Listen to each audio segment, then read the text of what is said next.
Hello दोस्तों, कैसे आप लोग। और मैं डॉक्टर राज।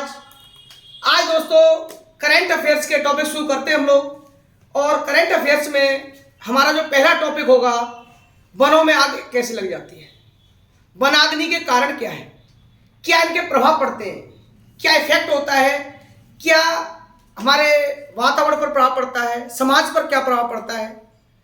आज इस टॉपिक में बात करेंगे। तो सबसे पहले हम बात करते हैं कि वनों में आग लगने के क्या कारण है। समझ रहे हैं आप लोग। तो वनों में आग लगने के दो कारण माने जाते हैं। नॉर्मल आप समझते हैं कि वनों में आग कैसे लग जाती है, वहां तो कोई जाता ही नहीं है। लेकिन वनों में आग लगने के दो कारण है। पहला है प्राकृतिक कारण,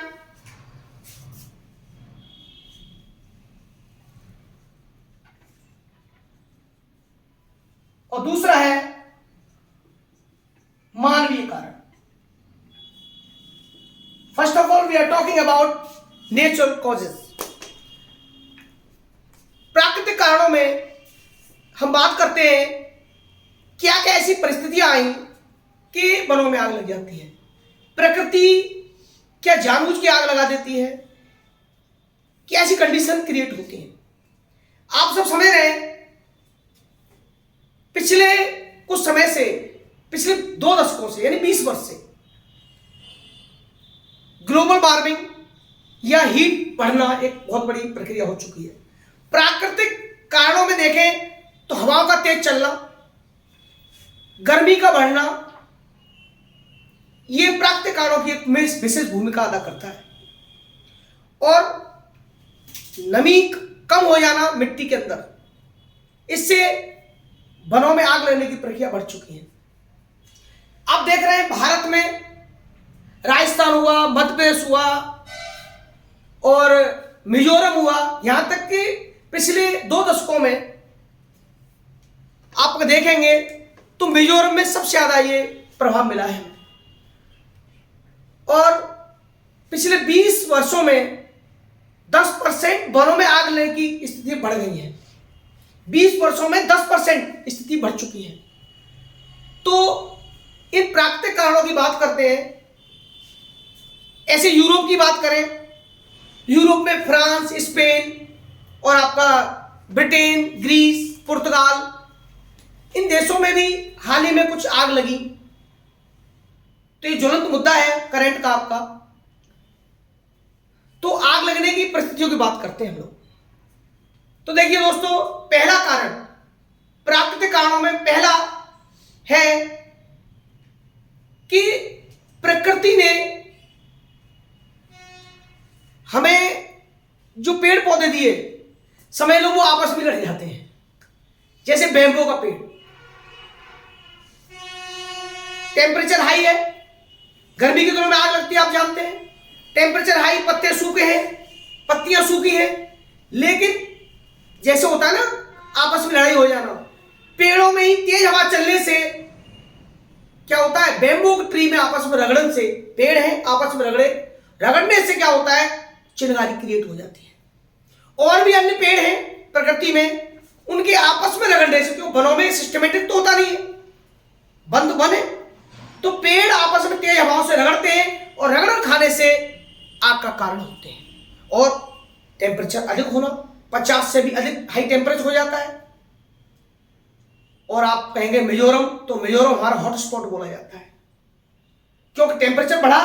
टेम्परेचर बढ़ने से आप देखते हैं 50 टेम्परेचर होने का बाद क्या होता है, पानी गर्म होने लग जाता है, टैंकों में पानी गर्म हो जाता है ऊपर।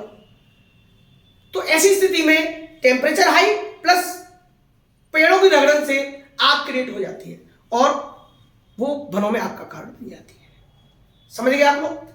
देखिए दूसरा कारण, जब शुष्क हो जाता क्षेत्र, जंगली जानवर घूमते फिरते हैं जंगलों में, ये तो प्राकृतिक है। जंगली जानवरों को घूमने से, शुष्क होने से क्षेत्र, जो पीबल्स होते हैं, पत्थर होते हैं चट्टानों के, वो गिरते हैं और आपस में रगड़ खाते हैं। आपने अगर हिस्ट्री पढ़ी हो तो पूर्व पाषाण काल लोगों में अग्नि का आविष्कार पत्थर की रगड़न से हुआ था। तो ये प्रकृति ने क्या किया, वो पत्थर आए पीबल्स टूट के और आपस में रगड़े, और रगड़ने पड़ने के बाद वो आग प्रज्वलित हो जाती है और पत्तों में आग लगी और वनों में, और हवा तेज चलने से, गर्म हवाएं चलने से क्या होता है, और हवाओं की व्यवस्था विपरीत हो चुकी है, तो आग लगने से वो एक विशाल रूप धारण कर लेते हैं। दो कारण समझ में आ गए आपके। तीसरा कारण क्या है, देखिए आप देखते होंगे जब गर्मी का मौसम होता है, लो प्रेशर बनता है, तो लो प्रेशर के बाद बादलों की स्थिति होती है, हवाएं चेंज होती है, और कैरियोनस बल के कारण, ज्योग्राफी के पार्ट है ये, तो हवाएं जब व्यापार पर अपने चेंज होकर के, समुद्र से चेंज होकर के आती हैं, अपने साथ पानी लाती हैं, और जब वर्षा का कारण बनती है तो क्या होता है, बिजली गिरती है। बिजली कड़कती है, इतनी तेज बिजली कड़कती है कि बारिश होने से पहले बिजली गिरती है, तो बिजली गिरने से आग लग जाती है। यह प्राकृतिक तीसरा कारण है। ठीक, अब और कारण है, चौथा कारण। देखिए चौथा कारण क्या है, चौथा कारण है कि जहां जंगल वन होते हैं, पर्वतों के आसपास या पर्वतों पर ज्वालामुखी उद्भेदन है ना। ज्वालामुखी विस्फोट जब होता है तो बहुत स्पीड में लावा, गर्म लावा, आग जलता हुआ तरल पदार्थ गर्म निकलता है, उस हीट से, उस गर्मी से, उस आग से जंगल जल जाते हैं और रूप धारण कर लेते हैं आग का। यह भी एक कारण है, प्राकृतिक कारण। आप समझ पा रहे हैं मेरी बात को। प्रकृति हम कुछ नहीं कर सकते ऐसी कंडीशन में। वो आपके चार कारण हमने आपने पढ़े, जो ग्लोबल वार्मिंग, ये कंडीशन है ही है आपको मेन कारणों में। तो ये लावा जो निकलता है ज्वालामुखी का, तो वो क्या है, आग का रूप धारण कर लेता है। तो जंगलों में आग का ये भी बहुत बड़ा कारण है, आप समझ रहे होंगे। अब बात आती है कि मानवीय कारण क्या है। देखो जंगलों में आग लगी, प्रकृति ने लगा दी, हमें नहीं मालूम। पेड़ों की रगड़न, बांस के पेड़ों की रगड़न, पीबल्स के रगड़ने से, बिजली गिरने से और ज्वालामुखी उद्भेदन से, चार कारण हमने पढ़े। आपके सिविल सर्विसेज में या कोई परीक्षा का इंपॉर्टेंट टॉपिक हो सकता है, ये परीक्षा में क्वेश्चन पूछे जा सकते हैं, या मेंस के लिए भी इंपॉर्टेंट टॉपिक है, तो आप करंट से अपडेट रहिए। अब बात आती है मानवीय कारण। मानवीय कारण की बात करें तो सबसे पहला आप सब जानते हैं, जनसंख्या बढ़ना, यानी बढ़ती मानव जनसंख्या एवं पशुओं की संख्या बढ़ना। जब जनसंख्या बढ़ेगी, आप देख रहे हैं, तो लोग क्या करेंगे, उपजाऊ जमीन या जंगलों को काट करके वो घर बनाने की प्रक्रिया करते हैं। तो लोग जंगलों में जब जाते हैं तो सिगरेट, स्मोकिंग वगैरह के पार्ट छोड़ आते हैं, ध्यान नहीं देते, उसको नहीं बुझाते, वो भी एक आग का कारण बनता है। स्मोक, समझ रहे आप। कैंप फायर दूसरा कारण। देखो सेना का जो कैंप फायर होता है, समझ पा रहे हैं आप। सेना जब हम ट्रेनिंग होती है, ट्रेनिंग या रिहर्सल होता, अभ्यास होता है, युद्धाभ्यास, तो वह कैंप फायर होता है। तो कैंप फायर के दौरान आग लगने का कारण बन जाता है। गोले दागना, गोलियां चलाना, इससे कैंप फायर भी एक कारण क्या होता है, आग लगने का कारण होता है। क्लियर। कैंप फायर आग लगने का सबसे बड़ा कारण होता है। और देखिए इस दौरान क्या होता क्या है, कैंप फायर होना या सिगरेट धूम्रपान करना, ऐसी स्थिति में लोग जो उसको लापरवाही से छोड़ देते हैं। और लोग जब रहेंगे, कैंप फायर के लिए लोग जाते हैं, जंगलों में घूमने फिरने जाते हैं, तो दहनशील पदार्थ, खाना बनाना, आग जलाना, उसके लिए भोजन की व्यवस्था करते हैं, तो वहां लापरवाही से उसको आग को छोड़ देते, वो भी एक आग का कारण बनता है। जनसंख्या वृद्धि का एक बहुत बड़ा ये नेगेटिव इफेक्ट। और देखिए पहाड़ों पर, पर्वतों पर, जंगलों में गाड़ियां लेके जाते हैं, कभी एक्सीडेंट हो जाता है, दुर्घटनाग्रस्त हो जाते हैं, गाड़ियों में आग लग जाती है, गाड़ियां गिरी, आग का रूप धारण किया, क्यों, पेट्रोल ज्वलनशील पदार्थ होता है उसके अंदर, आग लगी, और वो आग लगने से क्या होता है, जंगलों में आग लग जाने का कारण बन जाता है। गाड़ियों में आग लगना जंगल का कारण होता है। और आपको पहले बता चुका हूं, प्राकृतिक आपदाएं, गर्म हवा चलना, गर्मी बढ़ना, ये ग्लोबल वार्मिंग की वजह से आग लगने का सबसे बड़ा कारण होता है। समझ पा रहे हैं आप।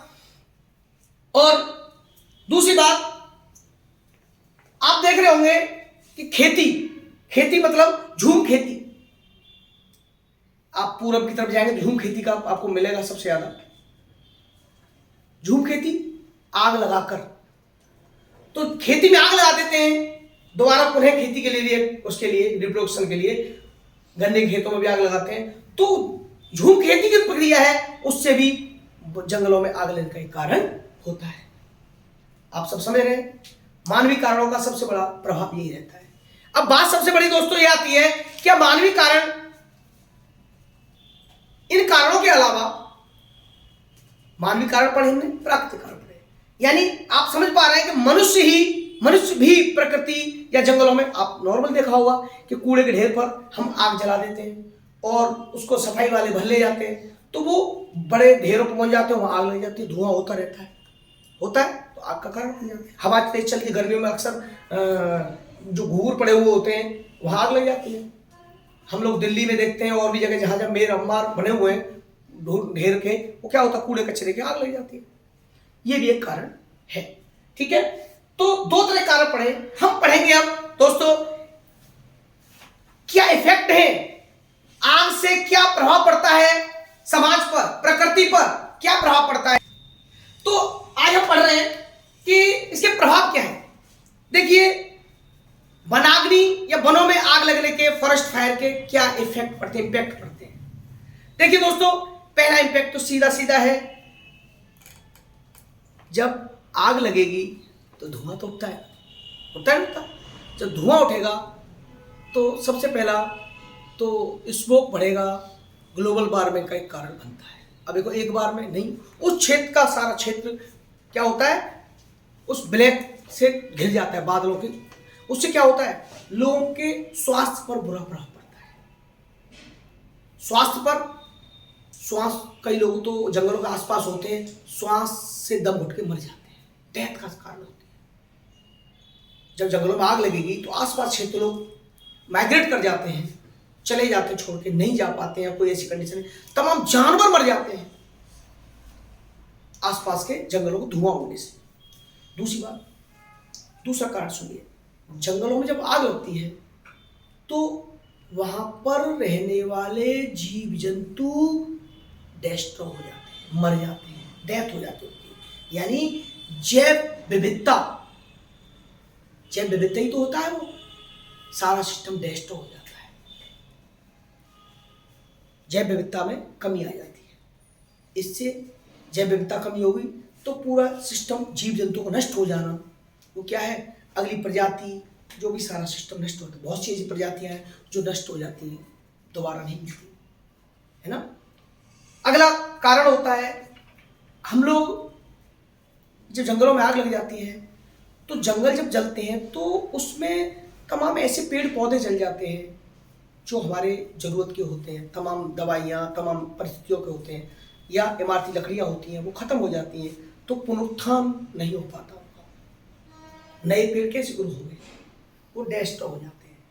इससे हमें नुकसान होता है, हमारी प्रकृति को तो होता ही होता है, हमको सबसे ज़्यादा नुकसान होता है, क्योंकि हमारे पास, हमने पहली बात कर चुके हैं, जनसंख्या का इतना बड़ा बोझ है हमारे ऊपर। कितनी बड़ी जनसंख्या है आज की तारीख में, भारत में विश्व की सबसे अधिक जनसंख्या वास करती है। अगर नया आंकड़ा आएगा तो मुझे ऐसा प्रतीत होता है कि भारत में जनसंख्या सबसे ज्यादा है, चाइना दूसरे नंबर पे आ जाएगा, नहीं तो अगले बार में आ जाएगा। तो हमारे पास जनसंख्या का इतना बड़ा विस्फोट है, तो उसके लिए हमें जरूरत के लिए पेड़ पौधों से चीजें प्राप्त होना, सब कुछ। अब देख लो आप, पेपर कितना महंगा हुआ है, हाल ही में 1.5 गुना पैसा बढ़ा है। हम लोग पढ़ने वाले लोगों पर कितना इफेक्ट पड़ा है। आप लोग कॉपी लाते, जो रिम 150 की आती थी 250 की आ रही है, आप तो सब देखते हैं ना। तो क्या इफेक्ट है, पेड़ पौधों से तो कागज बनता है, तो इसका इफेक्ट पड़ा। और देखिए, जब पेड़ पौधे नष्ट होंगे तो जंगलों की गुणवत्ता नष्ट हो जाएगी, जंगलों के जीव जंतु नष्ट हो जाएंगे, जैव विविधता नष्ट हो जाएगी, ग्लोबल वार्मिंग बढ़ जाएगा और पूरा सिस्टम आसपास का बढ़ेगा, लोगों की मृत्यु हो जाएगी धुएं की वजह से, फॉग की वजह से। और स्वास्थ्य, और नहीं मरेंगे तो धुएं से ऐसी परिस्थिति पैदा हो जाती है कि आने वाले समय श्वास का हो जाना या और बीमारियां, श्वास संबंधी तमाम बीमारियां पैदा हो जाती हैं। और इन वनाग्नि की परिस्थितियों के साथ हम लोग, जब ये ग्लोबल वार्मिंग का सिस्टम होता है, पेड़ पौधे नष्ट होंगे तो होगा क्या, टेम्परेचर बढ़ेगा, यानी बसंत के सीजन में गर्मी हो जाएगी। समझ रहे मेरी बात को? बसंत के सीजन में गर्मी जब होगी तो क्या होगा, वो बारिश का कारण होगा। हवाओं की जो प्रभाव है, गर्म ठंडी हवाएं चल रही, वो गर्म हो जाएंगी, यानी जो ला नीलो एल नीलो सारी कंडीशंस कहीं ना कहीं जेट स्ट्रीम धाराओं में, हवाओं में कहीं ना कहीं प्रभाव आएगा। हर जगह ज्योग्राफिकल सिस्टम चेंज हो जाएगा। उससे क्या होगा, क्लाइमेट चेंज की कंडीशन आएगी। जब क्लाइमेट चेंज होगा, वैसे भी हमारा पर ईयर क्लाइमेट चेंज आ रहा है। अब वर्षा मतलब बर्फ पिघल के, ग्लेशियर पिघल के पानी में आ रहा है, तो वो पानी का तल बढ़ रहा है। इससे एक इफेक्ट नहीं, पूरा सिस्टम इफेक्ट हो जाता है। तो वनों के आग लगने के प्राकृतिक और मानवीय कारणों के अलावा इसके प्रभाव क्या पड़ते हैं, इसके लिए हमें करना क्या है, तमाम इस तंत्र के साथ ध्यान रखना है, लोगों को जागरूक कराना है कि जंगलों में जाए, स्मोकिंग वगैरह ना करें, उसको ध्यान से बुझाएं। हम लोग फायर वगैरह का जो प्रैक्टिस करते हैं वहाँ भी ध्यान रखा जाए। इन चीज़ों का विशेष ध्यान रखने की ज़रूरत है। बाकी प्रकृति से तो हम कुछ नहीं कर सकते, हमारी कोई औकात नहीं कि प्रकृति से हम कुछ कर सकें, किसी की औकात नहीं, क्योंकि हमारे वैज्ञानिक दिन रात लगे रहते हैं, लेकिन भूकंप आया आ गया, रोक नहीं सकते। किसी वैज्ञानिक में ताकत नहीं तो भूकंप को आने से रोक ले, चक्रवात को आने से रोक ले। ही हैज नो राइट और नो पावर। क्यों? प्रकृति को हम नहीं रोक सकते। प्रकृति से प्रकृति, आप सुना ही होगा कि प्रकृति से बड़ी पावर कोई नहीं। प्रकृति तो ईश्वर है, नेचर इज गॉड। सो ध्यान रखिए, अपने वनों की रक्षा करिए, पेड़ लगाइए, स्वस्थ रहिए। थैंक यू दोस्तों।